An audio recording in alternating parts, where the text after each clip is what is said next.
ಮೊದಲ ಸುದ್ದಿಯತ್ತ ಗಮನ ಕೊಡೋಣ. ಇಂಡಿಗೋ ಏರ್ಲೈನ್ಸ್ನ ಅವ್ಯವಸ್ಥೆಯಿಂದಾಗಿ ಪ್ರಯಾಣಿಕರಷ್ಟೇ ಅಲ್ಲ, ಇವತ್ತು ಟ್ಯಾಕ್ಸಿ ಮಾಲೀಕರು, ಟ್ಯಾಕ್ಸಿ ಚಾಲಕರು ಕೂಡ ಪರದಾಡುವಂಥ ಸ್ಥಿತಿ ನಿರ್ಮಾಣ ಆಗಿದೆ.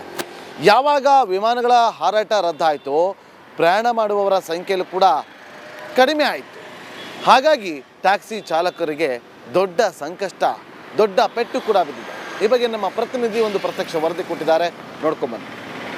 ಇಂಡಿಗೋ ವಿಮಾನ ಹಾರಾಟ ಸ್ಥಗಿತ ಆದಂತಹ ಪರಿಣಾಮ ಇವತ್ತು ಟ್ಯಾಕ್ಸಿ ಚಾಲಕರ ಆದಾಯಕ್ಕೂ ಕೂಡ ಹೊಡೆತ ಬಿದ್ದಿದೆ. ನಿಮ್ಗೆ ಅದರ ನೇರ ದೃಶ್ಯವನ್ನು ತೋರಿಸ್ತಾ ಹೋಗ್ತೀನಿ. ಇದು ಕೆಂಪೇಗೌಡ ಅಂತಾರಾಷ್ಟ್ರೀಯ ವಿಮಾನ ನಿಲ್ದಾಣದ ಟರ್ಮಿನಲ್ ಒಂದರಲ್ಲಿರುವಂತಹ ಕ್ಯಾಬ್ನ ದೃಶ್ಯ. ಅಂದ್ರೆ ಇಲ್ಲಿ ಬಹುತೇಕ ಕ್ಯಾಬ್ಗಳು ಇವತ್ತು ಸಾಲುಗಟ್ಟಿ ನಿಂತಿದೆ. ಇದಕ್ಕೆ ಪ್ರಮುಖ ಕಾರಣ ಏನಂದ್ರೆ ಈಗಾಗಲೇ ಇಂಡಿಗೋ ವಿಮಾನ ಹಾರಾಟ ಸ್ಥಗಿತ ಆಗಿದೆ. ಇಂದು ಕೂಡ ಸರಿಸುಮಾರು 121 ವಿಮಾನ ಹಾರಾಟ ಸ್ಥಗಿತ ಆಗಿದೆ. ಇಲ್ಲಿ ವಿಮಾನ ಹಾರಾಟ ಸ್ಥಗಿತ ಆದಂತಹ ಪರಿಣಾಮ ಏರ್ಪೋರ್ಟ್ಗೆ ಬರುವಂತಹ ಪ್ರಯಾಣಿಕರ ಸಂಖ್ಯೆ ಕೂಡ ಇಳಿಮುಖವಾಗಿದೆ. ಪ್ರಯಾಣಿಕರ ಸಂಖ್ಯೆ ಕಡಿಮೆ ಆದಂತಹ ಪರಿಣಾಮ ಅದರ ನೇರ ಎಫೆಕ್ಟ್ ಏನಿದೆ ಇವತ್ತು ಕ್ಯಾಬ್ ಹಾಗೂ ಟ್ಯಾಕ್ಸಿ ಚಾಲಕರ ಮೇಲೆ ಬಿದ್ದಿದೆ. ಅವರು ನಿತ್ಯದ ದುಡಿಮೆ ಅವರ ನಿತ್ಯದ ಬದುಕಾಗಿರುತ್ತೆ. ಅವರು ನಿತ್ಯ ಎಷ್ಟು ದುಡಿತಾರೋ ಅದರ ಮೇಲೆ ಅವರ ದಿನ ಹೋಗುತ್ತೆ. ಇಂತಹ ಸಮಯದಲ್ಲಿ ಇದೀಗ ಪ್ರಯಾಣಿಕರ ಸಂಖ್ಯೆ ಇಳಿಮುಖ ಆಗಿರೋದ್ರಿಂದ ಇತ್ತ ಬಾಡಿಗೆ ಇಲ್ಲದೆ ಸಾಲುಗಟ್ಟಿ ನಿಂತಿರುವಂತಹ ವಾಹನಗಳ ದೃಶ್ಯ ಕೂಡ ನೀವು ನೋಡ್ತಾ ಇರಬಹುದು.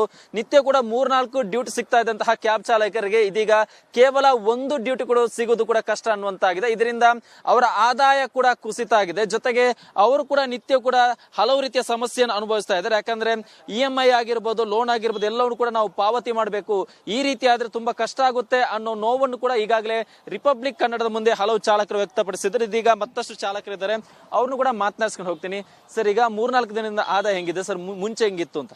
ಮೊದಲು ಚೆನ್ನಾಗಿತ್ತು, ಇವಾಗ ತುಂಬಾನೇ ಬ್ಯಾಡ್ ಸರ್. ಇದು ಅದೇ ನಾವು ಗಂಟೆಗಟ್ಟಲೆ ಕಾಯ್ಬೇಕಿಲ್ಲ, 2 ಅವರ್ 3 ಅವರ್ ಕಾಯ್ಬೇಕು.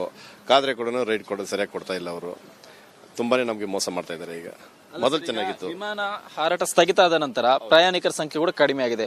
ಮುಂಚೆ ನಿಮ್ಗೆ ಎಷ್ಟು ಡ್ಯೂಟಿ ಸಿಗ್ತಾ ಇತ್ತು, ಈಗ ಎಷ್ಟು ಸಿಗ್ತಾ ಇದೆ? ಪರ್ ಡೇ ಒಂದು 3-4 ಡ್ಯೂಟಿ ಮಾಡ್ತಾ ಇದೀವಿ. ಬಟ್ ಈಗ ಒಂದು ಡ್ಯೂಟಿ ಮಾಡ್ಬೇಕಾದ್ರೆ ಕಷ್ಟ ಆಗಿದೆ ಸರ್. ಈಗ ದಿನಕ್ಕೆ ಒಂದು ಮಾಡ್ಬೇಕಾದ್ರೆ ಕಷ್ಟ ಆಗಿದೆ. ಇದು ಒಬ್ಬರ ನೋವಲ್ಲ, ಈ ರೀತಿಯ ಹಲವು ಚಾಲಕರು ಕೂಡ ಇಲ್ಲಿ ಈ ರೀತಿಯ ಸಮಸ್ಯೆಯನ್ನು ಅನುಭವಿಸ್ತಾ ಇದ್ದಾರೆ. ಸರಿಸುಮಾರು 10,000 ಟ್ಯಾಕ್ಸಿಗಳಾಗಿರ್ಬೋದು, ಕ್ಯಾಬ್ಗಳಿದೆ. 10,000 ಮಂದಿ ಕೂಡ ನಿತ್ಯದ ದುಡಿಮೆಯನ್ನು ನಂಬಿಕೊಂಡಿರೋರು. ಇದೀಗ ಯಾವಾಗ ವಿಮಾನ ಹಾರಾಟ ಸ್ಥಗಿತ ಆಯಿತು, ಆರಂಭ ದಿನದಲ್ಲಿ ಟ್ಯಾಕ್ಸಿ ಚಾಲಕರಿಗೆ ಕೂಡ ಉತ್ತಮ ಆದಾಯ ಇತ್ತು, ಉತ್ತಮ ಬಾಡಿಗೆ ಸಿಗ್ತಾ ಇತ್ತು. ತದನಂತರದಲ್ಲಿ ಯಾವಾಗ ಪ್ರಯಾಣಿಕರ ಸಂಖ್ಯೆ ಇಳಿಮುಖ ಆಗ್ತಾ ಹೋಯಿತು, ಇದೀಗ ಅವರ ಆದಾಯ ಕೂಡ ಕುಸಿತ ಕಂಡಿದೆ. ಕ್ಯಾಮರಾ ಪರ್ಸನ್ ಶಿವ ಜೊತೆ ಸತ್ತಾರ್, ರಿಪಬ್ಲಿಕ್ ಕನ್ನಡ, ಬೆಂಗಳೂರು. ಮೊದಲ ಸುದ್ದಿಯತ್ತ ಗಮನ ಕೊಡೋಣ.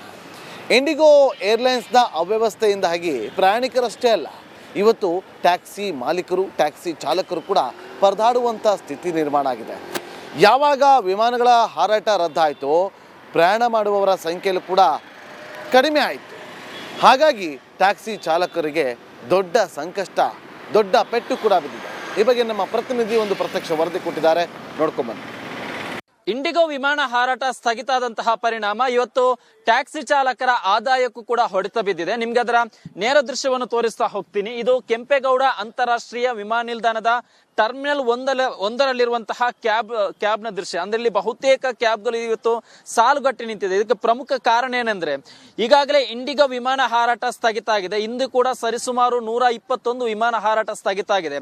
ಇಲ್ಲಿ ವಿಮಾನ ಹಾರಾಟ ಸ್ಥಗಿತ ಆದಂತಹ ಪರಿಣಾಮ ಏರ್ಪೋರ್ಟ್ಗೆ ಬರುವಂತಹ ಪ್ರಯಾಣಿಕರ ಸಂಖ್ಯೆ ಕೂಡ ಇಳಿಮುಖವಾಗಿದೆ. ಪ್ರಯಾಣಿಕರ ಸಂಖ್ಯೆ ಕಡಿಮೆ ಆದಂತಹ ಪರಿಣಾಮ ಅದರ ನೇರ ಎಫೆಕ್ಟ್ ಏನಿದೆ ಇವತ್ತು ಕ್ಯಾಬ್ ಹಾಗೂ ಟ್ಯಾಕ್ಸಿ ಚಾಲಕರ ಮೇಲೆ ಬಿದ್ದಿದೆ. ಅವರು ನಿತ್ಯದ ದುಡಿಮೆ ಅವರ ನಿತ್ಯದ ಬದುಕಾಗಿರುತ್ತೆ. ಅವರು ನಿತ್ಯ ಎಷ್ಟು ದುಡಿತಾರೋ ಅದರ ಮೇಲೆ ಅವರ ದಿನ ಹೋಗುತ್ತೆ.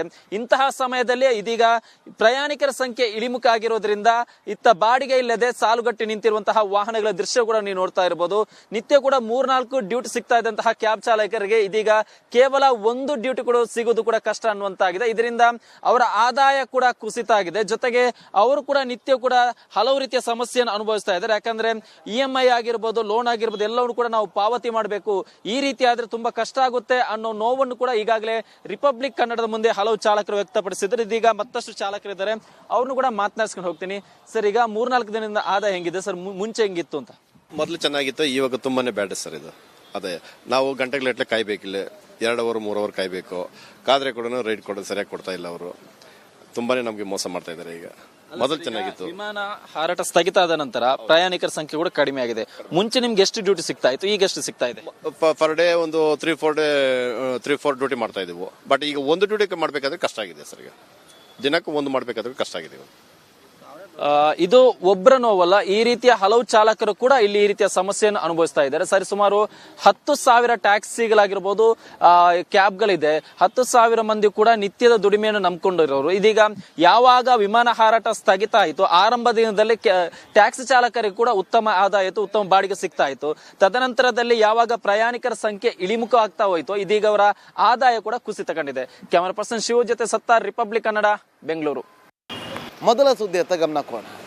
ಇಂಡಿಗೋ ಏರ್ಲೈನ್ಸ್ನ ಅವ್ಯವಸ್ಥೆಯಿಂದಾಗಿ ಪ್ರಯಾಣಿಕರಷ್ಟೇ ಅಲ್ಲ, ಇವತ್ತು ಟ್ಯಾಕ್ಸಿ ಮಾಲೀಕರು, ಟ್ಯಾಕ್ಸಿ ಚಾಲಕರು ಕೂಡ ಪರದಾಡುವಂಥ ಸ್ಥಿತಿ ನಿರ್ಮಾಣ ಆಗಿದೆ. ಯಾವಾಗ ವಿಮಾನಗಳ ಹಾರಾಟ ರದ್ದಾಯಿತೋ, ಪ್ರಯಾಣ ಮಾಡುವವರ ಸಂಖ್ಯೆಯಲ್ಲೂ ಕೂಡ ಕಡಿಮೆ ಆಯಿತು. ಹಾಗಾಗಿ ಟ್ಯಾಕ್ಸಿ ಚಾಲಕರಿಗೆ ದೊಡ್ಡ ಸಂಕಷ್ಟ, ದೊಡ್ಡ ಪೆಟ್ಟು ಕೂಡ ಬಿದ್ದಿದೆ. ಈ ಬಗ್ಗೆ ನಮ್ಮ ಪ್ರತಿನಿಧಿ ಒಂದು ಪ್ರತ್ಯಕ್ಷ ವರದಿ ಕೊಟ್ಟಿದ್ದಾರೆ, ನೋಡ್ಕೊಂಬನ್ನಿ. ಇಂಡಿಗೋ ವಿಮಾನ ಹಾರಾಟ ಸ್ಥಗಿತ ಆದಂತಹ ಪರಿಣಾಮ ಇವತ್ತು ಟ್ಯಾಕ್ಸಿ ಚಾಲಕರ ಆದಾಯಕ್ಕೂ ಕೂಡ ಹೊಡೆತ ಬಿದ್ದಿದೆ. ನಿಮ್ಗೆ ಅದರ ನೇರ ದೃಶ್ಯವನ್ನು ತೋರಿಸ್ತಾ ಹೋಗ್ತೀನಿ. ಇದು ಕೆಂಪೇಗೌಡ ಅಂತಾರಾಷ್ಟ್ರೀಯ ವಿಮಾನ ನಿಲ್ದಾಣದ ಟರ್ಮಿನಲ್ ಒಂದರಲ್ಲಿರುವಂತಹ ಕ್ಯಾಬ್ನ ದೃಶ್ಯ. ಅಂದ್ರೆ ಇಲ್ಲಿ ಬಹುತೇಕ ಕ್ಯಾಬ್ಗಳು ಇವತ್ತು ಸಾಲುಗಟ್ಟಿ ನಿಂತಿದೆ. ಇದಕ್ಕೆ ಪ್ರಮುಖ ಕಾರಣ ಏನಂದ್ರೆ, ಈಗಾಗಲೇ ಇಂಡಿಗೋ ವಿಮಾನ ಹಾರಾಟ ಸ್ಥಗಿತ ಆಗಿದೆ. ಇಂದು ಕೂಡ ಸರಿಸುಮಾರು 121 ವಿಮಾನ ಹಾರಾಟ ಸ್ಥಗಿತ ಆಗಿದೆ. ಇಲ್ಲಿ ವಿಮಾನ ಹಾರಾಟ ಸ್ಥಗಿತ ಆದಂತಹ ಪರಿಣಾಮ ಏರ್ಪೋರ್ಟ್ಗೆ ಬರುವಂತಹ ಪ್ರಯಾಣಿಕರ ಸಂಖ್ಯೆ ಕೂಡ ಇಳಿಮುಖವಾಗಿದೆ. ಪ್ರಯಾಣಿಕರ ಸಂಖ್ಯೆ ಕಡಿಮೆ ಆದಂತಹ ಪರಿಣಾಮ, ಅದರ ನೇರ ಎಫೆಕ್ಟ್ ಏನಿದೆ ಇವತ್ತು ಕ್ಯಾಬ್ ಹಾಗೂ ಟ್ಯಾಕ್ಸಿ ಚಾಲಕರ ಮೇಲೆ ಬಿದ್ದಿದೆ. ಅವರು ನಿತ್ಯದ ದುಡಿಮೆ ಅವರ ನಿತ್ಯದ ಬದುಕಾಗಿರುತ್ತೆ. ಅವರು ನಿತ್ಯ ಎಷ್ಟು ದುಡಿತಾರೋ ಅದರ ಮೇಲೆ ಅವರ ದಿನ ಹೋಗುತ್ತೆ. ಇಂತಹ ಸಮಯದಲ್ಲಿ ಇದೀಗ ಪ್ರಯಾಣಿಕರ ಸಂಖ್ಯೆ ಇಳಿಮುಖ ಆಗಿರೋದ್ರಿಂದ ಇತ್ತ ಬಾಡಿಗೆ ಇಲ್ಲದೆ ಸಾಲುಗಟ್ಟಿ ನಿಂತಿರುವಂತಹ ವಾಹನಗಳ ದೃಶ್ಯ ಕೂಡ ನೀವು ನೋಡ್ತಾ ಇರಬಹುದು.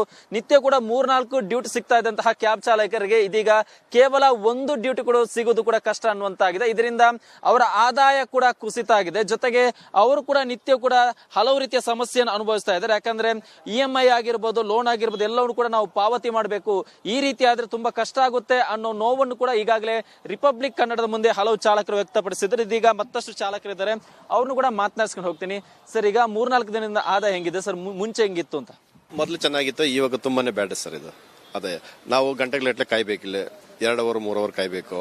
ಕಾದ್ರೆ ಕೂಡ ರೈಡ್ ಕೊಡೋದು ಸರಿಯಾಗಿ ಕೊಡ್ತಾ ಇಲ್ಲ. ಅವರು ತುಂಬಾನೇ ನಮ್ಗೆ ಮೋಸ ಮಾಡ್ತಾ ಇದ್ದಾರೆ. ಈಗ ಮೊದಲು ಚೆನ್ನಾಗಿತ್ತು. ವಿಮಾನ ಹಾರಾಟ ಸ್ಥಗಿತ ಆದ ನಂತರ ಪ್ರಯಾಣಿಕರ ಸಂಖ್ಯೆ ಕೂಡ ಕಡಿಮೆ ಆಗಿದೆ. ಮುಂಚೆ ನಿಮ್ಗೆ ಎಷ್ಟು ಡ್ಯೂಟಿ ಸಿಗ್ತಾ ಇತ್ತು, ಈಗ ಎಷ್ಟು ಸಿಗ್ತಾ ಇದೆ? ಪರ್ ಡೇ ಒಂದು 3-4 ಡ್ಯೂಟಿ ಮಾಡ್ತಾ ಇದೀವಿ. ಬಟ್ ಈಗ 1 ಡ್ಯೂಟಿ ಮಾಡ್ಬೇಕಾದ್ರೆ ಕಷ್ಟ ಆಗಿದೆ ಸರ್. ಈಗ ದಿನಕ್ಕೆ 1 ಮಾಡ್ಬೇಕಾದ್ರೆ ಕಷ್ಟ ಆಗಿದೆ.